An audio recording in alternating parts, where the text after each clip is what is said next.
నమస్కారం ఘంటారావానికి స్వాగతం. ముందుగా ప్రధాన అంశాలు. 4 ఎమ్మెల్సీ సీట్లకు 25 మంది ఆశావహుల పోటీ. నేడు నామినేషన్ వేయనున్న నాగబాబు.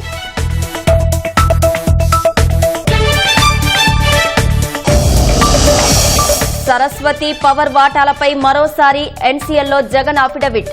తల్లిని ముందుంచి షర్మిలే కథ నడిపిస్తోందని ఆరోపణ. వివేక హత్య కేసులో ప్రధాన సాక్షుల మరణాలపై అనుమానాలు. విచారణ వేగవంతం చేయాలని పెద్ద ఎత్తున డిమాండ్లు.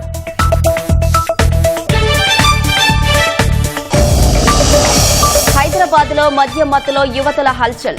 కారుతో బైకును ఢీకొట్టి వాహనదారుడికి బెదిరింపులు.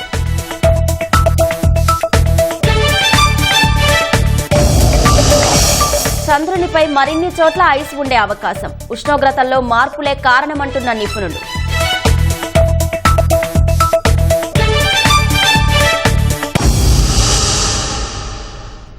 టీడీపీలో ఇప్పుడు ఫజిల్ నడుస్తోంది. పార్టీ కేంద్ర కార్యాలయానికి వెళ్లినా, అసెంబ్లీ ఆవరణలో ఎవరిని కదిపినా ఎమ్మెల్యే కోటాలో ఎమ్మెల్సీ అభ్యర్థులెవరనే చర్చ నడుస్తోంది.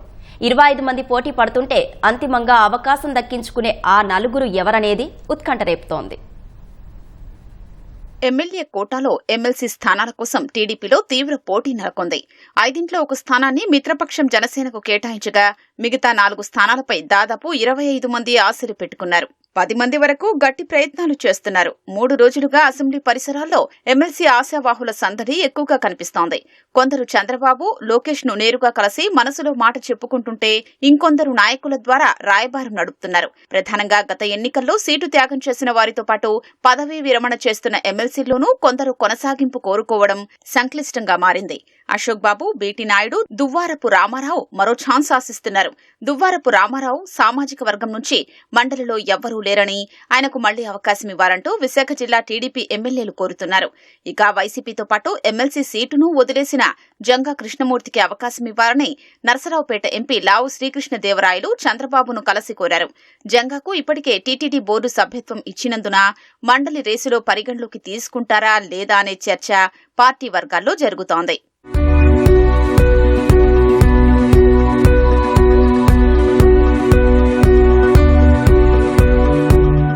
ఆశావాహుల్లో దేవినేని ఉమామహేశ్వరరావు, వంగవీటి రాధ, పిఠాపురం వర్మ, పెదకూరపాడు నేత కొమ్మాలపాటి శ్రీధర్, బీదా రవిచంద్ర, కెఎస్ జవహర్, బుద్ధా వెంకన్న, మోపిదేవి వెంకటరమణ, పీతల సుజాత, తిప్పేస్వామి, మంతెన సత్యనారాయణరాజు, నాగుల్ మీరా వంటి నేతలు ఉన్నారు. గత ఎన్నికల్లో టికెట్లు త్యాగం చేసిన దేవినేని ఉమా, వర్మ పేర్లు ప్రముఖంగా వినిపిస్తున్నాయి. అధినేతను ప్రసన్నం చేసుకునేందుకు ఆశావాహులు ముమ్మర ప్రయత్నాలు చేస్తున్నారు. బీదా రవిచంద్ర తరపున నెల్లూరు జిల్లా పార్టీ నాయకులు గట్టి ప్రయత్నాలు చేస్తున్నారు. బుద్ధా వెంకన్న విజయవాడ ఎంపీ కేసినేని చిన్నిని వెంటబెట్టుకుని చంద్రబాబు, లోకేష్ ను కలిశారు. జనసేన నుంచి నాగబాబు ఖరారవడంతో అదే సామాజిక వర్గానికి చెందిన నాయకులకు ఇంకో అవకాశం ఉండకపోవచ్చనే అభిప్రాయం వినిపిస్తోంది. ఆశావాహుల్లో మండలికి అవకాశం ఇవ్వలేని వారికి రాబోయే రోజుల్లో కార్పొరేషన్ల పగ్గాలు అప్పగించే అవకాశం ఉంది.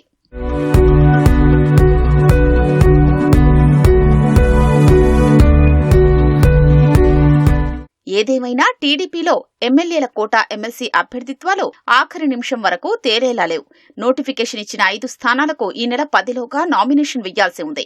శుక్రవారం మంత్రివర్గ సమావేశంతో బిజీగా ఉండనున్న చంద్రబాబు శనివారం మహిళా దినోత్సవం కోసం మార్కాపురం వెడతారు. సోమవారమే నామినేషన్లకు చివరి రోజు కావడంతో ఆదివారమే అభ్యర్థిత్వాలపై ఒక స్పష్టత రావొచ్చని పార్టీ వర్గాలు భావిస్తున్నాయి.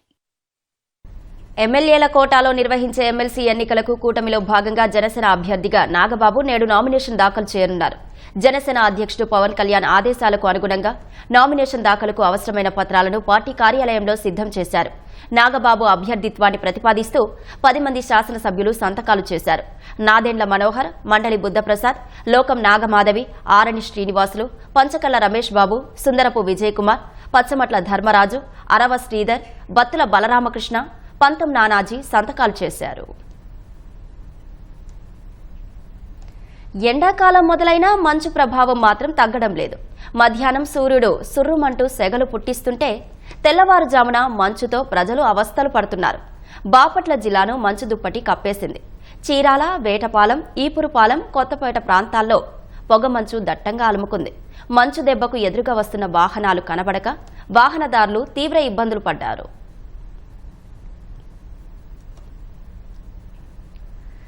బాపట్ల జిల్లా మాటూరు మండలం బొబ్బేపల్లి రాజుగారిపాలెం గ్రామాల సరిహద్దులో ఉన్న కొండకు నిప్పంటుకొని మంటలు ఎగిసిపడుతున్నాయి. గురువారం రాత్రి కొండకు దక్షిణ భాగాన అంటుకున్న మంటలు క్రమంగా ఉత్తరం వైపు వ్యాపించాయని గ్రామస్తులు ఆందోళన వ్యక్తం చేశారు. 360 ఎకరాల విస్తీర్ణంలో ఉన్న బొబ్బేపల్లి కొండ తమ పరిధిలోకి వస్తుందంటూ రెవెన్యూ అటవీశాఖ అధికారులు పోటాపోటీగా సమావేశాలు నిర్వహించారు. ఈ పరిస్థితుల మధ్య రాష్ట్ర అటవీశాఖ ముఖ్య కార్యదర్శి చిరంజీవి చౌదరి కొండ వద్దకు వచ్చి మొక్కలు కూడా నాటారు. ఇరు శాఖల మధ్య కమ్ముకున్న వివాదం తేలకముందే కొండపై మంటలు చెలరేగడంతో ఎప్పుడు ఏ ప్రమాదం ముంచుకొస్తోందోనని బొబ్బేపల్లి రాజుగారిపాలెం ప్రజలు భయాందోళనకు గురవుతున్నారు. అయితే ఎవరో కావాలనే నిప్పు పెట్టారని కొందరు అనుమానం వ్యక్తం చేస్తున్నారు. తక్షణమే మంటలను అదుపు చేయకపోతే చెట్లు, పక్షులు, జంతువులకు ముప్పేనని అంటున్నారు. హైదరాబాద్ కూకట్పల్లిలో జాతీయ రహదారిపై 3 మహిళలు కారుతో బీభత్సం సృష్టించారు.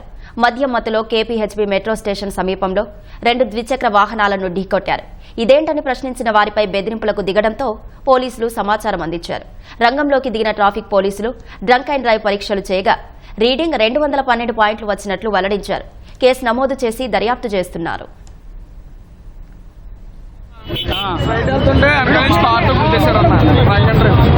ఎంతమంది ఉన్నారు? ముగ్గురు ఉన్నారన్న. ముగ్గురు ఆడవాళ్ళేనా? తాగేసి ఆడవాళ్ళు ఉన్నారన్న, తాగేసి ఉన్నారు. నీ బండి నేను గుద్దింది? నా బండి, వాళ్ళ బండి, ఎర్ర బండి, 2 బళ్ళు. రైట్ వెళ్తుంటే వెనకాల నుంచి కార్తో గుద్దేశారన్న. ఎంతమంది ఉన్నారు? ముగ్గురు ఉన్నారన్న. ముగ్గురు ఆడవాళ్ళేనా? తాగేసి ఆడవాళ్ళు ఉన్నారన్న, తాగేసి ఉన్నారు. నీ బండి నేను గుద్దింది? నా బండి, వాళ్ళ బండి, ఎర్ర బండి, 2 బళ్ళు.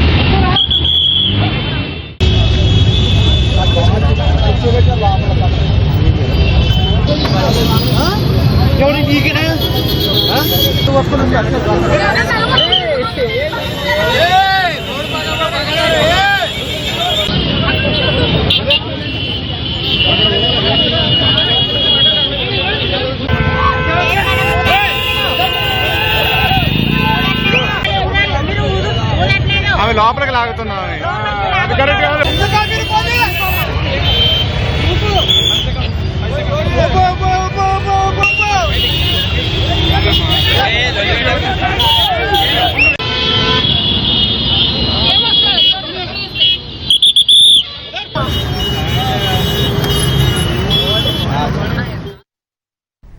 చంద్రుడి ఉపరితలానికి కింద ధ్రువ ప్రాంతాల్లో మరికొన్ని చోట్ల ఐస్ ఉండే అవకాశం ఉందని చంద్రయాన్-3 సేకరించిన సమాచారం వెల్లడిస్తోంది. ఉపరితల ఉష్ణోగ్రతలో భారీ స్థాయి మార్పుల వల్ల ఇలా ఐస్ ఏర్పడుతుందని అహ్మదాబాద్లోని ఫిజికల్ రీసెర్చ్ ల్యాబొరేటరీకి చెందిన ఫ్యాకల్టీ దుర్గా ప్రసాద్ కరణం తెలిపారు. ఐస్ ను పరిశీలించడం ద్వారా వాటి మూలాలు, చరిత్రకు సంబంధించిన వేర్వేరు కోణాలు తెలుసుకోవచ్చన్నారు. ఐస్ ఎలా వచ్చింది, కాలక్రమేణా ఎలా కదులుతూ వచ్చిందనేది తెలుసుకోవడం ద్వారా చంద్రశిల ప్రక్రియ తొలినాళ్ల గురించి సమగ్ర అవగాహనకు వీలుంటుందని తెలిపారు. చంద్రయాన్-3 ద్వారా చంద్రుని ఉపరితల ఉష్ణోగ్రతల సమాచారాన్ని పరిశోధకులు విశ్లేషించారు. అక్కడ 82 డిగ్రీల సెల్సియస్ నుంచి -170 డిగ్రీల సెల్సియస్ మధ్య ఉష్ణోగ్రత ఉంటుందని తెలుసుకున్నారు. సూర్యునికి అభిముఖంగా కాకుండా దూరంగా ఉండే వాలు ప్రాంతాల్లో చల్లదనం వల్ల చంద్రునిపై ఐస్ ఏర్పడుతూ ఉండవచ్చని భావిస్తున్నారు. అయితే దీనిని నీటిగా మార్చే అవకాశం లేదని, ఆవిరిగా మారిపోవచ్చని దుర్గా ప్రసాద్ చెప్పారు.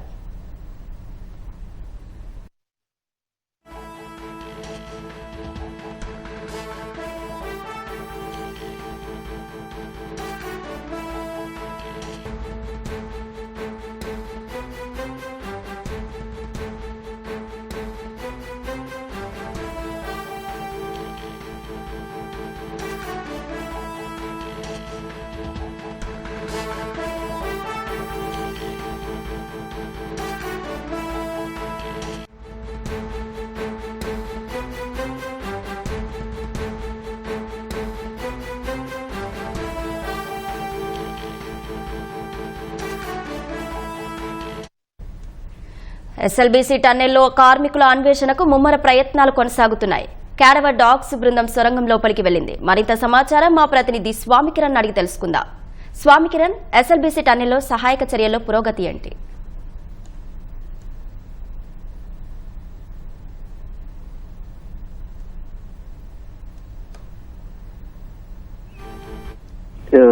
పద్నాలుగో రోజు ఎస్ఎల్బీసీ సొరంగ మార్గంలో సహాయ చర్యలు ముమ్మరంగా కొనసాగుతున్నాయి. గత నెల 22వ తేదీ శనివారం ఉదయం 8:30 గంటల ప్రాంతంలో ఎస్ఎల్బిసి సొరంగ మార్గంలో ఈ ప్రమాదం జరిగింది. అయితే అప్పటి నుంచి ఇప్పటి వరకు కూడా ఎన్నో రకాల సహాయ చర్యలు, అంటే అక్కడ లోపల ఉన్న వారిని గుర్తించడానికి ఎన్నో రకాల ప్రయత్నాలు చేశారు. ఎన్డీఆర్ఐ ద్వారా రాడార్ సర్వే నిర్వహించారు. కొన్ని అనుమానిత ప్రాంతాల్లో కూడా తవ్వకాలు జరిపారు. ఆయన ఆ తవ్వకాల్లో ఎక్కడ కూడా వారి జాడ కనిపించలేదు. అక్కడ అంటే మరో ప్రయత్నంగా ఈసారి ఉదయం 7:30 గంటల ప్రాంతంలో ఈ క్యాడవర్ డాగ్స్ ని లోపలికి పంపించారు. ఇవి కేరళ నుంచి ప్రత్యేకంగా వచ్చాయి. ఈ ప్రత్యేకమైనటువంటి బ్రీడ్, అంటే ఈ బెల్జియం మ్యాలోస్ బ్రీడ్ అనేది ఈ ప్రత్యేకమైనటువంటి శునకం అనేది 15 మీటర్ల అంటే 15 అడుగుల లోతులో ఉన్నటువంటి మృతదేహాలను కూడా గుర్తించగలుగుతుంది అని చెప్పేసి అధికారులు చెప్తున్నారు.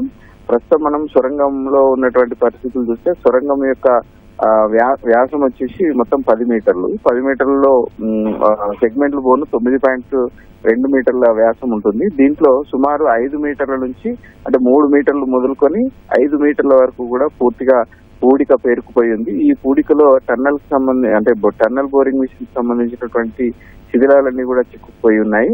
అయితే ప్రమాదం జరిగినప్పుడు వీళ్ళంతా టీబీఎం లోనే ఉన్నారు కాబట్టి ప్రమాదం జరిగిన సమయంలో టీబీఎం లో పనిచేస్తున్న వాళ్ళంతా ఈ శిథిలాల మధ్య చిక్కుని ఉంటారని చెప్పేసి అధికారులు అంచనా వేస్తున్నారు. నిన్న సాయంత్రం కెడవర్ కి సంబంధించినటువంటి బృందం కూడా లోపలికి వెళ్ళింది. శునకాలతో ఎక్కడ అన్వేషణ కొనసాగించాలి, ఏ ప్రాంతంలో అక్కడ చిక్కుకున్నటువంటి వాళ్ళు ఉండొచ్చు అనేది కూడా నిన్న మొత్తం వాళ్ళు చూసి వచ్చారు. అయితే ఈ రోజు ఉదయం 7:30 గంటల ప్రాంతంలోపు ఆ శునకాలని కూడా అంటే కుక్కల్ని కూడా లోపలికి తీసుకెళ్లారు. వాళ్ళు మెయిన్ గా ఏంటంటే ఈ టన్నల్ బోరింగ్ మిషన్ మొత్తం ఎక్కడైతే మట్టి శిథిలాలు రాళ్లతో కుప్పకూలిపోయి ఉందో ఆ టన్నల్ బోరింగ్ మిషన్ మొదటి భాగంలో వాళ్ళు చిక్కుకుపోయి ఉంటారని చెప్పేసి అంచనా వేస్తున్నారు. అక్కడ సుమారు 3 మీటర్ల నుంచి 5 మీటర్ల వరకు అంటే సుమారు ఒక 15 అడుగుల లోతులో మట్టి పేరుకుపోయింది. సో ఇది కనిపెట్టాలంటే ఈ శునకాలే కరెక్ట్ అని చెప్పేసి లోపలికి పంపించారు. అయితే మధ్యాహ్నం వరకు కూడా ఈ అన్వేషణ అనేది కంటిన్యూగా కొనసాగుతుంది.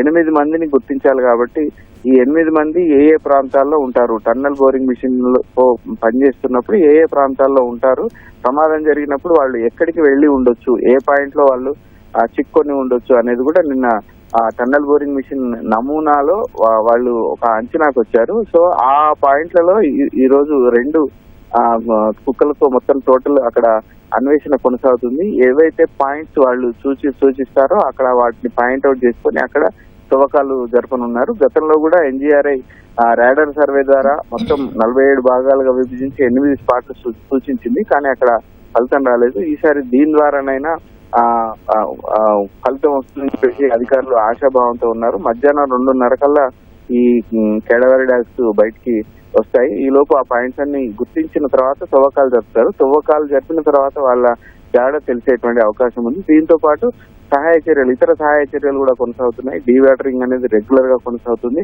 దీంతో పాటు ఈ టీబీఎం మిషన్ ఎక్కడైతే దెబ్బతిని బయటకు ఉందో టైల్ ప్రాంతం, ఈ ప్రాంతాన్ని మొత్తం ఎక్కడికక్కడ కట్ చేసి బయటికి పరికరాలు పంపించేటువంటి ప్రయత్నం చేస్తున్నారు. టీబీఎం మిషన్ మొత్తాన్ని బయటికి తీసుకురావడం అంత సులభమైనటువంటి పని కాదు. కారణం ఏంటంటే టీబీఎం మిషన్ లో మొత్తం రాళ్లు, మట్టి, బురద ఇవన్నీ పూర్తిగా నిండుకొని పోయినాయి. వాటిని జెట్ వాటర్ జెట్స్ ఉపయోగించి బురదను తొలగించేటువంటి ప్రయత్నం చేస్తున్నారు. సో ఆ టీబీఎం మిషన్ మొత్తాన్ని తొలగిస్తే తప్ప ఆ వెనుక ఉన్నటువంటి మట్టి శిథిలాలన్నీ కూడా బయటకు వచ్చేటువంటి పరిస్థితి లేదు. ప్రత్యామ్నాయంగా ఈ కన్వేయర్ బెల్ట్ ను కూడా పునరుద్ధరించే ప్రయత్నం చేస్తున్నారు. కానీ ఇంతవరకు పూర్తి స్థాయిలో అంటే మట్టిని పూడికను తరలించేటువంటి స్థాయిలో ఇప్పటికీ కన్వేయర్ బెల్ట్ అందుబాటులోకి రాలేదు. 2 సార్లు పరీక్షించారు. అంటే మొదటి ప్రాంతం మొత్తం 3 భాగాలుగా ఉంటుంది. సో 3 భాగాల్లో 2 భాగాలని పరీక్షించారు. కానీ చివరి ప్రాంతం ఎక్కడైతే ప్రమాదం జరిగిందో ఆ ప్రమాదం జరిగిన చోట కన్వేయర్ బెల్ట్ అందుబాటులోకి వస్తే శిథిలాలను ఈజీగా బయటికి తీసేటువంటి అవకాశం ఉంటుంది. కానీ ఇది మామూలుగా లైట్ వెయిట్ ఉన్నటువంటి రాళ్లను, సిమెంట్ను అటువంటి వాటిని బయటికి తీసుకుంటుంది. కానీ మట్టి అనేది బయటకి వస్తుందా లేదా అనేది వీళ్ళు పరీక్షించాల్సి ఉంది. ఇటు కన్వేయర్ బెల్ట్, అటు తవ్వకాలు, ఇటు టీబీఎం మిషన్ కత్తిరింపు, ఈ విధంగా అన్వేషణ అనేది అంటే శిథిలాల తొలగింపు అనేది కొనసాగుతుంది. ఈ రోజు కేడవర్ డాగ్స్ ద్వారా ఏమైనా ఫలితం ఉంటుందో లేదో అనేది వేచి చూడాల్సింది. ధన్యవాదాలు స్వామి కిరణ్. మాజీ మంత్రి వైఎస్ వివేకా హత్య కేసులో ప్రధాన సాక్షులు ఒక్కొక్కరు మృతి చెందడం అనుమానాలకు తావిస్తోంది. సీబీఐ కోర్టులో విచారణ ప్రారంభం కాకుండానే 4 కీలక సాక్షులు అనుమానాస్పద స్థితిలో మృతి చెందారు. ఇప్పటికైనా సీబీఐ విచారణ వేగవంతం చేయాలని తాజాగా మరణించిన వాచ్మెన్ రంగన్న కుటుంబ సభ్యులు కోరుతున్నారు. 2019 మార్చి 15న దారుణ హత్యకు గురయ్యారు మాజీ మంత్రి వైఎస్ వివేకానందరెడ్డి. ఇప్పటిదాకా 3 సిట్లు సీబీఐ విచారణ జరిపినా ఇంకా హత్యకు సూత్రధారులెవరో తేరలేదు. ఓవైపు ఏళ్ల తరబడి విచారణ సాగుతుంటే ఇంకోవైపు ప్రధాన సాక్షులు ఒక్కొక్కరుగా మృతి చెందడం ఆందోళన కలిగిస్తోంది. 2020 జూలై 18న దర్యాప్తు ప్రారంభించిన సీబీఐ ఇప్పటిదాకా 8 మందిని కేసులో చేర్చింది. వీరిలో ఎర్రగంగిరెడ్డి మినహా మిగతా నిందితులు బెయిలుపై బయట తిరుగుతున్నారు. 5 సాక్షులు మరణించడం అనుమానాలకు తావిస్తోంది. సిట్ దర్యాప్తు సమయంలోనే శ్రీనివాసులరెడ్డి అనుమానాస్పద రీతిలో చనిపోవడం అప్పట్లో సంచలనం కలిగించింది. విచారణ పేరుతో సీఐ శ్రీరామ్ వేధిస్తున్నాడని జగన్ కు భాస్కర్ రెడ్డికి వేర్వేరుగా లేఖలు రాసి పురుగుల మందు తాగాడు. అయితే ఆ లేఖ రాసిన విధానంలో తేడాలు ఉండడంపై అనుమానాలు వ్యక్తమైనా ఇప్పటి వరకు నివృత్తి చేయలేదు. 2022 జూన్ 9న దేవిరెడ్డి శివశంకర్రెడ్డి ముఖ్య అనుచరుడు కువైట్ గంగాధర్ రెడ్డి అనంతపురం జిల్లా యాడికిలో అనుమానాస్పద రీతిలో మృతి చెందారు. వివేకా కేసును తనపై వేసుకుంటే 10 కోట్ల రూపాయలు ఇస్తానని శివశంకర్రెడ్డి ఆఫర్ ఇచ్చారని 2021 ఆగస్టులో సీబీఐకి స్టేట్మెంట్ ఇచ్చిన కువైట్ గంగాధర్ రెడ్డి ఆ తర్వాత ఏకంగా సీబీఐ ఎస్పీ రామ్ సింగ్ వేధిస్తున్నాడంటూ అనంతపురం ఎస్పీకి ఫిర్యాదు చేశారు. ఆ తర్వాత గంగాధర్ రెడ్డి మృతిపై సీబీఐ కూడా అనుమానిస్తోంది.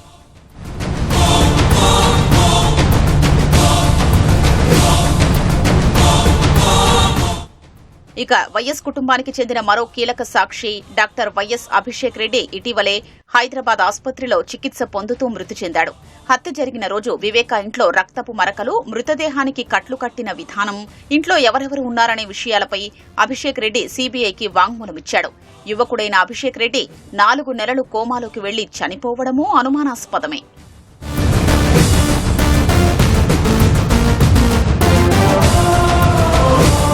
ఇక వివేకా హత్య కేసులో ప్రత్యక్ష సాక్షి వాచ్మెన్ రంగన్న. హత్య చేసి పారిపోతున్న నిందితుల్ని కళ్లారా చూసిన రంగన్న ఎర్రగంగిరెడ్డి, సునీల్ యాదవ్, ఉమాశంకర్రెడ్డి దస్తగిరి ప్రమేయాన్ని మ్యాజిస్ట్రేట్కే చెప్పారు. సునీల్ యాదవ్, ఉమాశంకర్రెడ్డి దస్తగిరి గోడ దూకి పారిపోగా ఎర్రగంగిరెడ్డి మాత్రం ప్రధాన ద్వారం నుంచి బయటకొచ్చాడని, ఈ విషయం బయటకు చెబితే చంపేస్తామని తనను బెదిరించినట్లు రంగన్న వాంగ్మూలమిచ్చాడు. ప్రత్యక్ష సాక్షి కావడంతో రంగన్న ఇంటి వద్ద 4 ఏళ్లుగా కానిస్టేబుల్తో భద్రత కల్పిస్తున్నారు. 2 ఏళ్లుగా శ్వాసకోశ వ్యాధితో బాధపడుతున్న రంగన్న గురించి సీబీఐ అధికారులు ఎలాంటి వాకబు చేయలేదు. ఈ నెల 5న ఊపిరాడని స్థితిలో ఉన్న రంగన్నను పోలీసుల సాయంతో తొలుత పులివెందుల ఆసుపత్రికి, అక్కడి నుంచి కడప రిమ్స్ కు తరలించారు. చికిత్స పొందుతూ రంగన్న చనిపోయాడు. రంగన్న మృతిపై ఆయన భార్య సుశీలమ్మ అనుమానాలు వ్యక్తం చేయగా మృతదేహానికి పోస్టుమార్టం నిర్వహించారు. 2024లోనూ రంగన్న శ్వాసకోశ వ్యాధితో బాధపడగా హైదరాబాద్ గాంధీ ఆసుపత్రికి తీసుకెళ్లి చికిత్స చేయించారు. హైదరాబాద్ ఆసుపత్రికి వెళ్లాకే ఆయనకు అలర్జీ వచ్చిందని కుటుంబ సభ్యులు ఆరోపించారు. వెనక ఏమి అంతా కొట్టి కిల్లు కొట్టారు. కొట్టి కొట్టి కొట్టి కొట్టి ఏమి ఢిల్లీకి తీసుకుపోయేది, కడపకు తీసుకొచ్చేది, జమ్మలవాడకు తీసుకుపోయేది. కొట్టి కొట్టి కొట్టి 7 కిల్లర్ విచ్చవికండి తెలుస్తుంది. కొట్టి కొట్టి కొట్టి మంచికి నిలబడడానికి శక్తి లేదు, కూర్చోనికి శక్తి లేదు.